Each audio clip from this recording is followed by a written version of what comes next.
Hello friends, मैं एकता talk with एकम में जैसे मैंने आपको कमिट किया था कि मैं आपको ट्राई सिटी की नई डेवलपमेंट्स, ट्राई सिटी के नए रियल एस्टेट से लेके जितनी भी इंफॉर्मेशन है उसके लिए पॉडकास्ट लेके आती रहूँगी। तो आज मैं अपने जितने भी व्यूअर्स हैं उन सब का वेलकम करती हूँ मेरे पहले पॉडकास्ट में। और आप सबसे यही रिक्वेस्ट करूंगी कि आपको इस पॉडकास्ट में वैसे तो आपकी सारी क्वेरीज का सोल्यूशन मिल जाएगा, लेकिन फिर भी अगर आपकी कोई क्वेरीज रहेंगी या आपका कुछ भी जो है फीडबैक अभी भी पेंडिंग रहेगा तो आप मेरे साथ जुड़े रहिए। तो सबसे पहले शुरुआत करते हैं हम अपने पॉडकास्ट के गेस्ट से।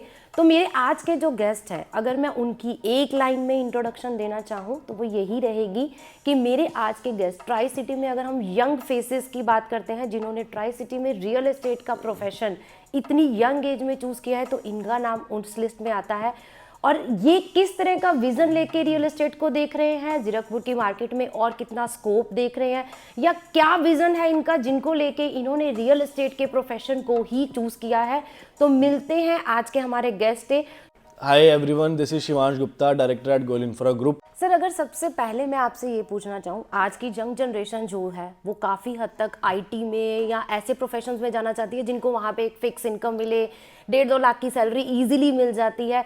आपने रियल एस्टेट का प्रोफेशन चूज़ किया है, इतनी यंग जनरेशन में चूज़ किया है, तो आप यहाँ पे रियल एस्टेट में, ट्राई सिटी के रियल एस्टेट में कौन सा विजन लेके आए हैं, या क्या आपको स्कोप अभी भी नजर आता है कि ट्राई सिटी में अभी है? मैम बेसिकली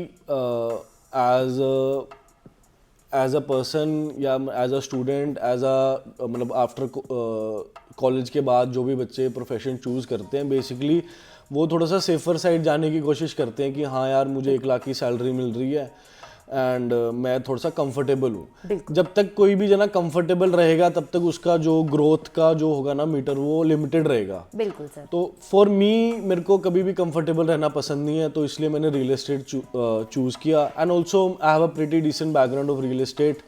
तो इसलिए मेरा थोड़ा सा मन भी कह सकते हैं, पैशन भी कह सकते हैं, एंड ऑल्सो मेहनत तो हर एक चीज़ में है, बट एंड ऑल्सो जो real estate I think is something कि जहाँ पे आप मेहनत करते हो तो उसके रिवॉर्ड्स भी आपको मिलते हैं।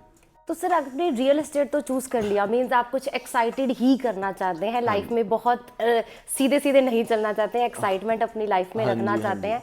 बट अगर मैं उसके बीच में भी आपको एक क्वेश्चन चूज और पूछना चाहूँ कि आपने जीरकपुर को ही चूज क्यों किया? क्योंकि देखिए, बहुत सारी ऑप्शंस हैं, बहुत सारी जगह डेवलपमेंट हो रही है, तो आप अपना मतलब प्रोजेक्ट जीरकपुर के अंदर ही क्यों लेके आए? मैम, जीरकपुर की मार्केट अगर आप अच्छे से देखो तो 2000 से ही ग्रो कर रही है। हाँ जी। जैसे कि आपकी गुड़गांव की, नोएडा की, पुणे की, थाने की, हैदराबाद की, बैंगलोर की, ये सारी ना बेसिकली रियल एस्टेट हब्स हैं। हाँ जी। All over pan India. बिल्कुल। और अगर आप उनकी क्या कहते हैं हिस्ट्री चेक करोगे कि जो कोई रियल एस्टेट हब बन रहा है माइग्रेशन के कारण। बिल्कुल। कि पुणे का रियल एस्टेट बेटर इसलिए है क्योंकि वहाँ पे माइग्रेशन कांस्टेंट है। बिल्कुल। नोएडा, गुड़गांव में रियल एस्टेट हब डेवलपमेंट होने का कारण है कि वहाँ पे माइग्रेशन है। Very true. अगर 2017-18 तक देखें तो चंडीगढ़ एज अ सिटी वो seen a retirement place. Yes, definitely. ठीक है कि हाँ, मतलब जैसे चंडीगढ़, हरियाणा के लोग आफ्टर देयर रिटायरमेंट वो अपना मस्त पीसफुली आके यहाँ पर रहते थे। ठीक है। But after Covid there is a huge jump in commercialization of the tri city. Yes. And जो माइग्रेशन है ना of your Himachal Pradesh, Uttarakhand, Rajasthan, Punjab, Haryana and some part of UP also, basically Saharanpur side तक। Yes yes. तो अगर आप इन 5 स्टेट की एक ऑल ओवर पूछो ना कि आपने कहाँ रहना पसंद करते हो, तो उनका एक आवाज निकल कर आती है चंडीगढ़। बिल्कुल। जस्ट बिकॉज यहाँ पे लिविंग बेटर है। ठीक है। और आजकल की जो यंग जनरेशन है 30 to 35 की अगर हम बात करें, तो यहाँ से जो पहाड़ है, ठीक है, माउंटेन्स हैं, they are at just 30 minutes drive पर। बिल्कुल। तो उनके लिए भी यहाँ पर रहना ना एक प्रेफर्ड लोकेशन रहती ही रहती है, क्योंकि नियर बाय उनको एक रिलैक्सिंग जोन भी मिलता है। तो इसलिए जो एज अ चंडीगढ़ एक ऑप्शन ना, मतलब नंबर 1 में आता है जब कोई बंदा शिफ्ट होने की सोचे from the tier 2 city. Okay. But sir अगर हम जैसे चंडीगढ़ के लिए आज कोई प्लान कर रहा है तो चंडीगढ़ के सराउंडिंग में तो पूरा जाल है, प्रॉपर्टीज का, रियल एस्टेट का पूरा जाल है। अब हम बात करते हैं मोहाली की, मोहाली है, पंचकुला है, जीरकपुर है एंड खरड़ भी अवेलेबल है, और कुछ डेवलपमेंट अभी काफ़ी नई डेवलपमेंट जो है वो बनूड़ साइड भी आ रही है। बट अगर हम बात करें एक बायर की, वो क्या देख के जीरकपुर को चूज करेगा, तो जीरकपुर में अभी ऐसा क्या है कि उसके लिए कह लो कि एंड हो सकता है कि मैं यहाँ पे मेरी लोकेशन का जो सर्चिंग है वो पूरा हो। अगर आप बात करो पंचकुला एक्सटेंशन की, ठीक है, आप बात करो खरड़ की, आप बात करो बनूड़ की, आप बात करो कुराली की जी, अगर लेट्स से जैसे जनरली यहाँ पर जो माइग्रेट कर रही है that is basically service class. जी, सर्विस क्लास की ज़्यादातर जॉब होगी मोहाली में, बिल्कुल, आईटी सिटी, जी, या उनकी होगी पंचकुला आईटी सिटी में, जी, बिल्कुल, या फिर उनकी क्या कहते हैं आपकी चंडीगढ़ में किसी हॉस्पिटल वगैरह में या बैंक्स में। तो जीरकपुर है ना, वो तीनों जगह से नियर बाय है। वो पंचकुला के डायरेक्टली कनेक्टेड है, वो चंडीगढ़ के डायरेक्टली कनेक्टेड है, वो मोहाली के डायरेक्टली कनेक्टेड है।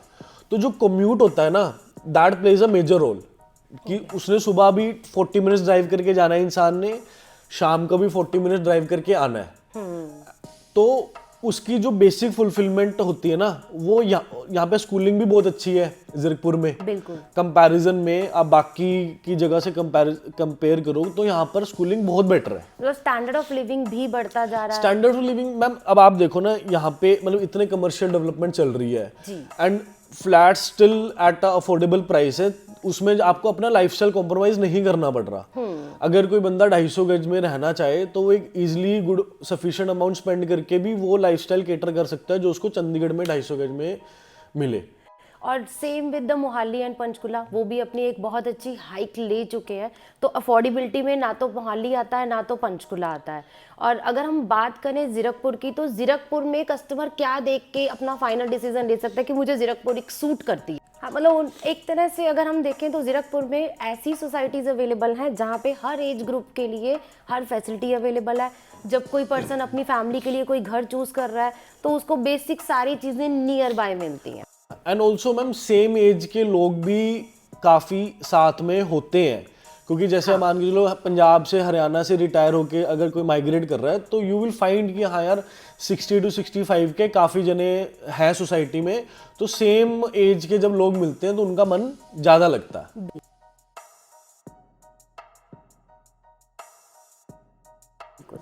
अब सर हम बात करते हैं इन्वेस्टर्स की और एंड यूज़र की। देखो, दो तरह के बायर्स मार्केट में होते हैं, या तो इन्वेस्टर होता है या एंड यूज़र होता है।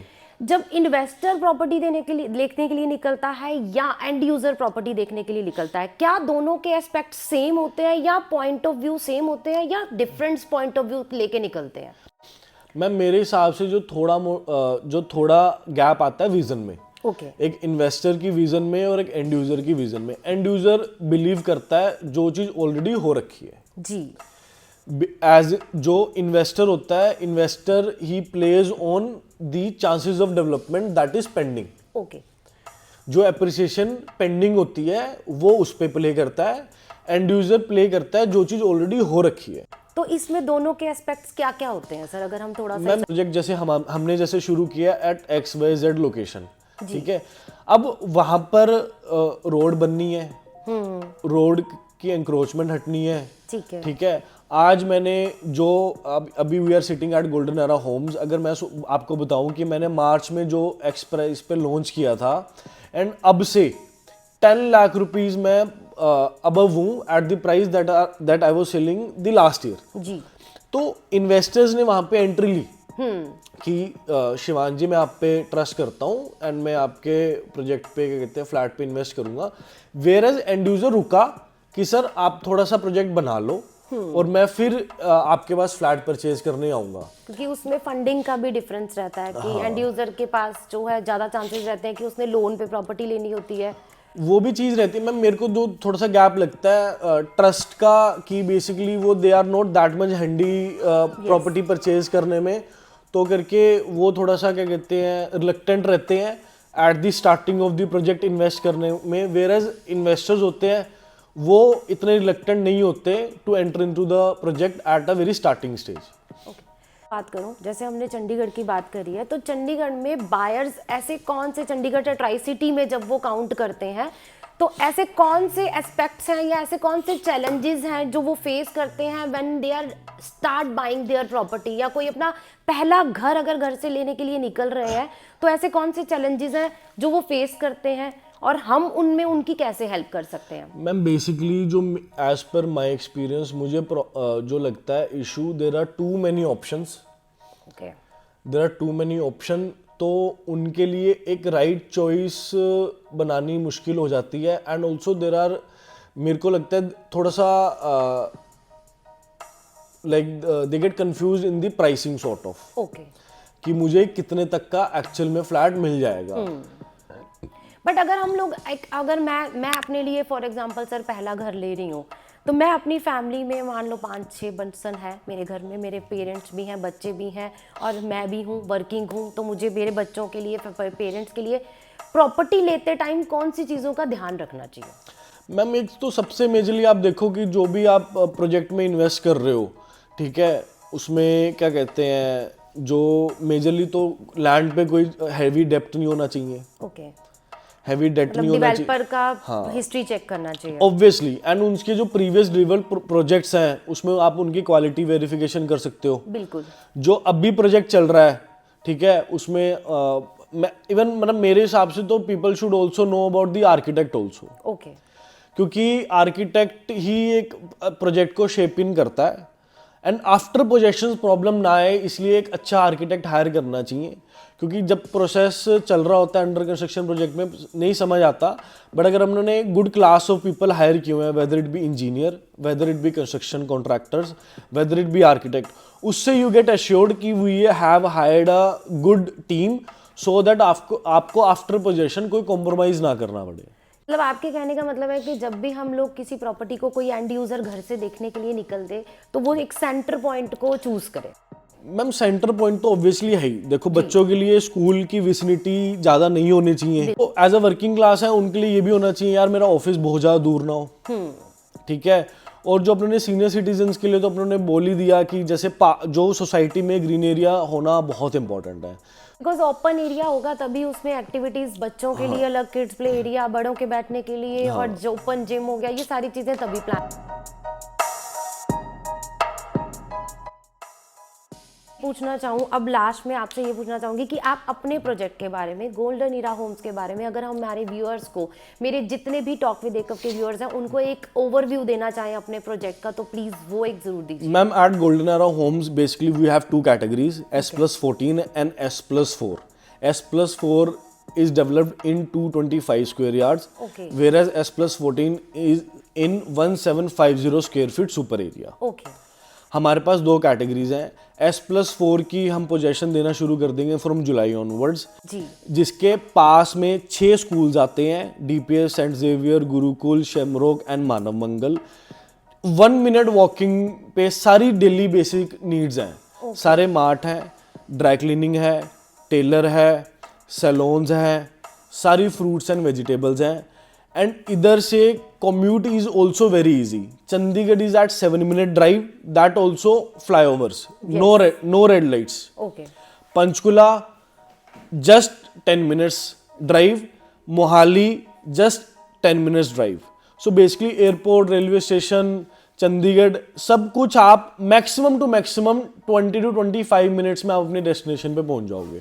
मतलब आपने एक कॉम्बिनेशन लेके आए हो आप लो राइज और हाई राइज का, सो डैट कि आपका टारगेट बेस, अगर कोई हाई राइज में नहीं जाना चाहता है तो वो भी आपका मैम बेसिक क्या है, वो तो ऑब्वियस है कि चलो हमने एक टाइप ऑफ ऑप्शन बनाने की कोशिश करी है ताकि सब टाइप ऑफ ऑडियंस को हम कैटर कर सकें। एंड ऑल्सो उसके कारण ना लो राइज वालों को बेनिफिट क्या हुआ है, there is ample amount of green area in our project. Basically 32,000 square feet का ग्रीन एरिया है।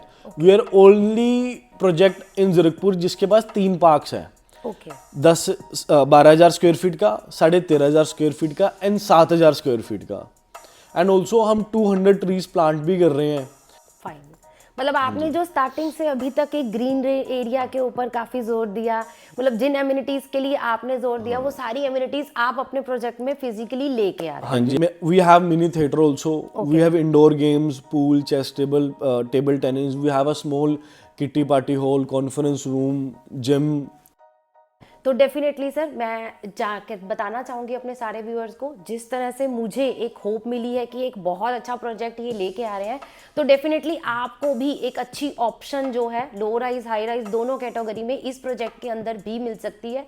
लास्ट में सर मैं आपसे फिर से एक चीज़ पूछना चाहूँगी, आपने एक यंग एज में इस प्रोफेशन को चूज़ किया है। आज की डेट में मेरे जितने व्यूअर्स हैं वो भी काफ़ी 25 to 45 के बीच में काफ़ी व्यूअर्स जो हैं वो मेरे चैनल पे इंक्लाइन हैं। उनके लिए अगर एक मैसेज होना चाहिए, अगर कोई रियल एस्टेट के करियर को चूज़ करता है तो क्या इसमें अभी कितना स्कोप पेंडिंग है? क्या जीरकपुर में अभी एप्रिसिएशन पेंडिंग है?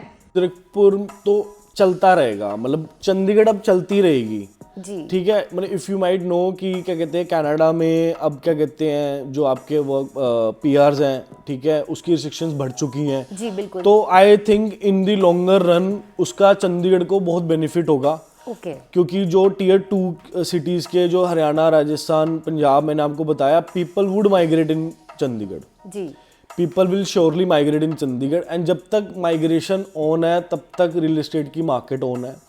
एंड ऑल्सो मैम पता है क्या, स्कोप हर चीज़ में है। तो अभी भी आपको लगता है सर जीरकपुर अभी और मैम जीरकपुर एप्रिशिएट चलता रहेगा, ओके जीरकपुर चलता रहेगा, ट्राई सिटी भी चलती रहेगी। इट जस्ट कि आपका जो काम करने का तरीका है, it should be organised, it should be ethically correct okay ठीक है, ताकि आप तभी आपकी क्या कहते हैं एक ब्रांड की एक क्या कहते हैं वैल्यू और जो अपने कहते हैं ना हम कहते हैं जड़ें मजबूत होंगी, वो उससे एथिक्स से जड़ें मजबूत होती हैं मेरे हिसाब से ठीक है। तो real estate is a very good industry to get in. अभी मुझे लगता है जीरकपुर एक ऐसी सिटी बन चुका है जहाँ पे एंड यूज़र और इन्वेस्टर दोनों के लिए ऑप्शंस ओपन है, क्योंकि एंड यूज़र को एक ऐसे सेंटर पॉइंट पे चीज़ें अवेलेबल हैं एट अफोर्डेबल प्राइस जहाँ पे उनको सब कुछ आसपास चाहिए और उनको मिलता है, और इन्वेस्टर के लिए नई ऑप्शंस अभी अवेलेबल हैं। मैम जब तक आपको नए प्रोजेक्ट्स आते रहेंगे तब तक एंड यूज़र के लिए भी ऑप्शंस भी हैं, इन्वेस्टर्स के लिए भी ऑप्शंस हैं। इट जस्ट कि आप किसके साथ कैसे कंफर्टेबल हैं। आपने सर रियल एस्टेट को चूज़ किया, एक छोटा सा पर्सनल क्वेश्चन भी हाँ जी, आपसे हाँ जी। पूछना चाहूँगी, आपने रियल एस्टेट को चूज़ किया तो आपने किसी रोल मॉडल को देख के ही चूज़ किया है या आपके खुद के मन में कोई ऐसी मैम फीलिंग थी या विजन था? Basically my father started real estate as a I would say कि उन्होंने शुरू किया था, तो मैं उनको सेकंड थर्ड से देख रहा हूँ। ओके तो मुझे उन्होंने यही बताया है कि अपनों ने एथिकली काम करना है and also he has done very well at his part, basically he is a coloniser okay ठीक है। तो मेरे लिए जो मैं वैल्यूज़ ब्रिंग करता हूँ उनसे करता हूँ ठीक है, तो मेरे लिए वही एक रोल मॉडल है ठीक है। रोल मॉडल होने की बेसिक प्री रिक्वेस्ट मेरे हिसाब से एथिकली बंदा करेक्ट और मेहनती होना चाहिए, तो my father is my role model basically. Okay एक और चीज़ तो पूछना चाहूँगी, जब हम डेवलपर बिल्डर इन सब की बात करते हैं या रियल एस्टेट के प्रोफेशन की बात करते हैं ना, तो इसमें जैसे आप एज अ डायरेक्टर हो तो आपको बहुत सारे डिपार्टमेंट भी जो है रिपोर्ट करते हैं। हाँ जी। आप अपने टाइम मैनेजमेंट अपनी फैमिली के टाइम में टाइम कैसे निकाल पाते हैं? मैम बेसिकली क्या है कि मतलब बाय गॉड ब्लेस्ड की मतलब ऐसा नहीं होता कि हमें मतलब आंसरेबल होते हैं हम कि छुट्टी लेने के लिए बिल्कुल। ठीक है, बट ऑब्वियसली प्रायोरिटीज होती हैं लाइफ के अंदर। तो अभी फिलहाल मेरी काम प्रायोरिटी है डेफिनेटली एंड हेल्थ प्रायोरिटी है ठीक है, एंड उसके बाद on a very same at real estate में 6-7 बजे तक जनरली फ्री हो जाते हैं, अनलाइक आईटी प्रोफेशनल्स उनके तो 9-10 बजे तक मीटिंग चलती रहती हैं। तो there is good amount of time that I can spend with my family and also outings तो वैसे भी इवनिंग में प्रेफर्ड होती हैं। बिल्कुल बिल्कुल हाँ जी। बिल्कुल बिल्कुल sir, thank you so much, thank you Shivansh sir, आपने हमें इतना टाइम दिया मेरे व्यूअर्स के लिए। नो इतनी वरी, सारी एनी टाइम information एनी दी। Time ma'am. आज का पॉडकास्ट मेरे लिए तो काफ़ी हेल्पफुल रहा, तो होपफुली आपकी भी काफ़ी सारी क्वेरीज जो हैं सॉल्व हुई होंगी। एज एन एंड यूज़र मेरे पास काफ़ी सारे व्यूअर्स अवेलेबल हैं, एज एन इन्वेस्टर तो है ही है, तो उनकी काफ़ी सारी क्वेरीज आज सॉल्व हुई होंगी कि घर से जब प्रॉपर्टी देखने के लिए निकलते हैं तो कौन से एस्पेक्ट्स को जो है वो प्रायोरिटी पे रखना है। लेकिन स्टिल फिर भी अगर आपकी ऐसी कोई क्वेरी रह गई हो जो अभी इस टॉक में सॉल्व नहीं हो पाएगी, तो नीचे कमेंट सेक्शन में ज़रूर मुझे बताइएगा, ताकि अगले पॉडकास्ट में हम उन क्वेरीज को भी लेके आते रहें। तो लास्ट में अपने सारे व्यूअर्स को मैं यही बोलना चाहूँगी, आज के पॉडकास्ट के थ्रू आपको काफ़ी सारी जो है इन्फॉर्मेशन मिल गई होगी, काफ़ी सारी क्वेरीज आपकी सॉल्व हो चुकी होंगी, लेकिन फिर भी अगर आपकी कोई क्वेरीज ऐसी रह गई हैं जिनका आंसर आपको नहीं मिला है, या कोई दुविधा अभी भी मन में है लोकेशन को, टाइम को, चीज़ों को लेके, तो उसके लिए कमेंट सेक्शन में ज़रूर बताइए कि आप कौन से पॉइंट्स को और कंसीडर करना चाहते हैं। ऐसे ही आपकी क्वेरीज को सॉल्व करते हुए नए पॉडकास्ट, नई डेवलपमेंट जीरकपुर की लेके आते रहेंगे। Thanks for watching Ekta with talk with Ekam.